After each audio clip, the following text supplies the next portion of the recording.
Waziri wa maendeleo ya jamii, jinsia, wanawake na makundi maalum, Dr. Dorothy Gwajima ametoa taarifa kuhusu mabinti wanafunzi wa vyuo vikuu waliomdhalilisha binti mwenzao.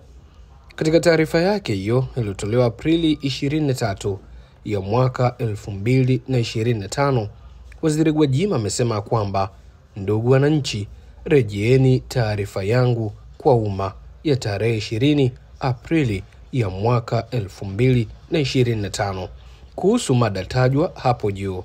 Jeshi letu la polisi linaendelea kutimiza wajibu wake wa kisheria kuhusu kuwahoji wahusika wa tukio hilo.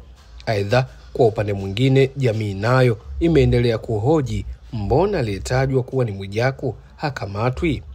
Ndugu wananchi, napenda kuhakikishia kuwa Mwijaku aliyetajwa kwenye video za mgogoro wa mabinti hao naye atahojiwa kwa mujibu wa sheria, na baada ya hapo wizara yangu itaona nini ifanye kuhusu mustakabali mzima wa maadili ya jamii na nafasi ya huyo Mwijaku na wengine wote wenye nafasi zenye kuchochea kasi ya athari chanya au asi kwenye maadili ya jamii. Aidha, na waomba kuwa tulivu na tuendelee kufuatilia taarifa za jeshi letu la polisi.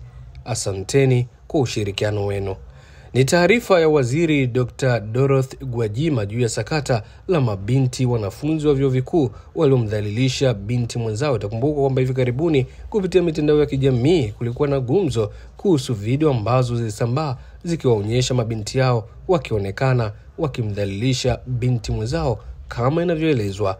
Mimi natumika namba na hizi ni ripoti zaidi. Endelea kukaa nasi kwa ajili ya kupata matukio mengi zaidi kuanzia haya na